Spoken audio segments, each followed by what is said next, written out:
Hello అండి, నమస్తే. ఈ రక్షాబంధన్కి సింపుల్గా కాజు కత్లీ మన చేతులతోని మన వాళ్ళకి చేసి పెడితే చాలా బాగుంటుంది. దీనికోసం ఎక్కువ శ్రమ అవసరం లేదు, ఎక్కువ ఇంగ్రీడియంట్స్ కూడా అవసరం లేదు.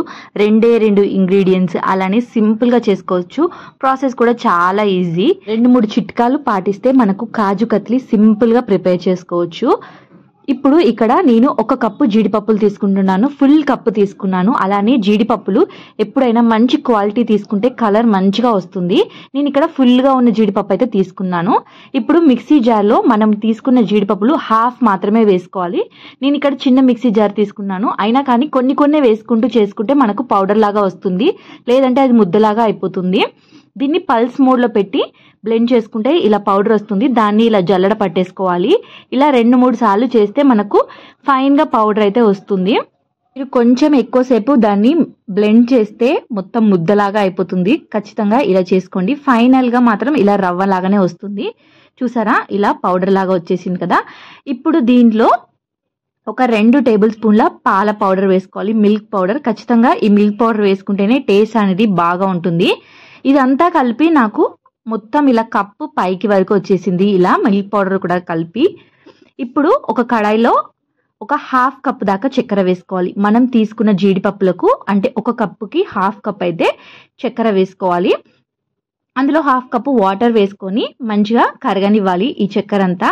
ఎప్పుడైనా మనము ఫస్ట్ వాటర్ చక్కెర వేసుకున్నాక ఆ తర్వాత స్టవ్ ఆన్ చేసుకోవాలి, లేదంటే కింద చక్కెర అనేది మాడిపోతుంది, మనకు కలర్ అనేది చేంజ్ అయిపోతుంది కాజు కత్లీది. ఇప్పుడు ఇది ఇలా తీగ పాకం వచ్చే వరకు మంచిగా కలుపుతూ ఉండాలి. చూసారా, ఇలా తీగ పాకం వచ్చేసింది కదా. ఇప్పుడు మనం ఆల్రెడీ చేసి పెట్టుకున్న పౌడర్ని అయితే ఇందులో వేసేసుకోవాలి. ఇది స్టవ్ అనేది ఖచ్చితంగా లో ఫ్లేమ్లోనే ఉండాలి. ఇలా కలుపుతూనే ఉండాలి. మంచిగా కలుపుతూ ఉంటే మనకు స్మూత్ అయిపోతుంది. అలానే కొంచెం కాజు మనకు కింద అంటడానికి ఛాన్సెస్ ఉంటాయి, కాబట్టి ఖచ్చితంగా కలుపుతూనే ఉండాలి. ఇలా తిప్పుతూనే ఉండాలి. మనకు కొంచెం దాని కింద మాడిపోయినా కానీ కాజు కత్లీ టేస్ట్ అనేది చేంజ్ అయిపోతుంది. అలానే మనకు లుకింగ్ కూడా అంత బాగుండదు. ఇలా తిప్పుతూనే ఉండాలి. ఒక 5 మినిట్స్ తర్వాత నాకైతే ఇలా ముద్దలాగా వచ్చేసింది. ఇప్పుడు ఇందులో 1 టేబుల్ స్పూన్ నెయ్యి, అలానే 1 టేబుల్ స్పూన్ ఇలాచీ పౌడర్ అయితే యాడ్ చేసుకుంటున్నాను. దీనివల్ల మంచి టేస్ట్ అయితే మనకు వస్తుంది. ఇలా ఇంకొక 2 నిమిషాలు మంచిగా కలిపేసుకోవాలి. ఖచ్చితంగా స్టవ్ అనేది లో ఫ్లేమ్లోనే ఉండాలి. ఇలా కార్నర్స్ అంతా తిప్పుకుంటూ మంచిగా కలిపేసుకోవాలి. ఒకవేళ మీకు డౌట్ వస్తుంది, మనకు రాదు ఏమో అనిపిస్తే ఇలా కొద్దిగా పిండిని చేతిలోకి తీసుకొని దీన్ని అయితే బాల్ లాగా చుట్టేసేయండి. మనకు వెంటనే బాల్ లాగా రాదు, ఎందుకంటే వేడి మీద ఉంటుంది కదా. కొంచెం చిన్నగా బాల్ కాబట్టి తొందరగానే మనకు చల్లారుతుంది. ఇలా చుడితే మనకు బాల్ లాగా వస్తుంది. చూసారా, మనకు ఇప్పుడు కాజు కత్లీ అనేది పర్ఫెక్ట్గా వస్తుంది. ఇది పర్ఫెక్ట్ టెక్స్చర్ అనమాట. ఇప్పుడు స్టవ్ అనేది ఆఫ్ చేసేసేయాలి. ఖచ్చితంగా ఇలా బాల్ లాగా వచ్చేసాక ఖచ్చితంగా స్టవ్ అయితే ఆఫ్ చేసేసి దీన్ని అయితే సైడ్కి పెట్టేసుకోవాలి.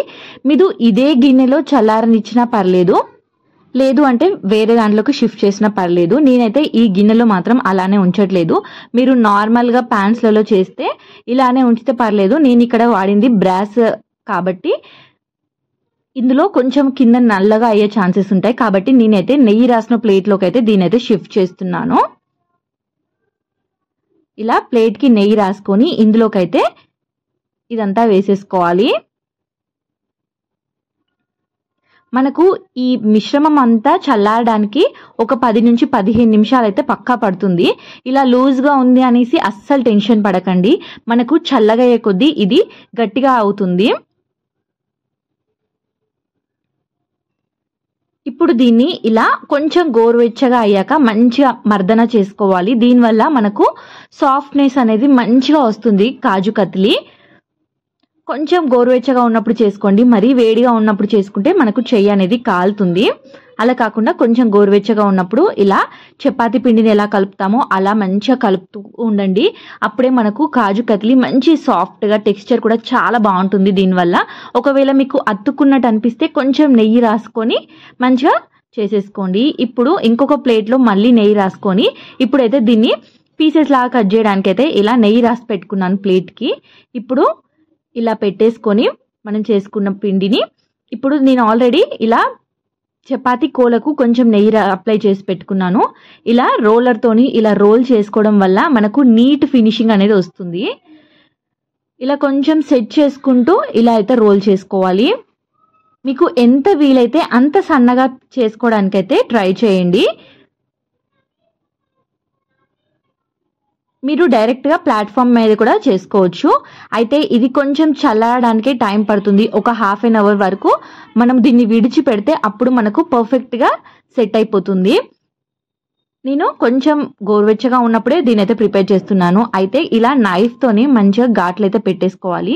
అయితే కొంచెం మనకు అతుక్కున్నట్టు అవుతుంది నైఫ్కి. అప్పుడు కొంచెం వాటర్ కానీ నెయ్యి కానీ అప్లై చేసుకోండి. దానివల్ల మనకు బర్ఫీలు అనేది విడిపోకుండా మంచిగా వస్తుంది. మనకు కట్ చేసినా కానీ పీసెస్ నీట్గా ఫినిషింగ్ అయితే వస్తుంది.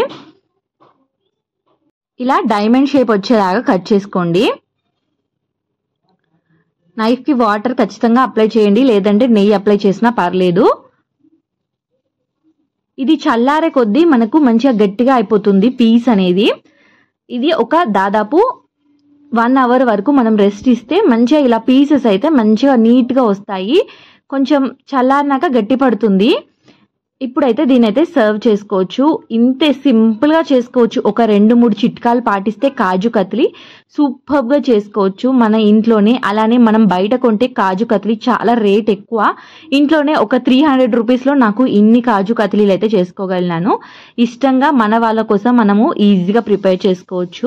ఈ రక్షాబంధన్కి మీ వాళ్ళ కోసం ఇలా కాజు కత్లీ అయితే ప్రిపేర్ చేయండి. ఒకసారి ట్రై చేసి చూడండి, ఎలా వచ్చిందో కమెంట్ చేయండి. మీకు కనుక ఈ వీడియో నచ్చినట్టయితే ప్లీజ్ లైక్ చేయండి, షేర్ చేయండి. అలానే మన ఛానల్ని సబ్స్క్రైబ్ చేసుకోండి. సబ్స్క్రైబ్ చేసుకుంటే పక్కనే బెల్ ఐకాన్ ఉంటుంది, దాన్ని క్లిక్ చేయండి. అప్పుడే నేను ఏ వీడియో పెట్టినా మీ వరకు నోటిఫికేషన్ అయితే వస్తుంది. Thank you for watching.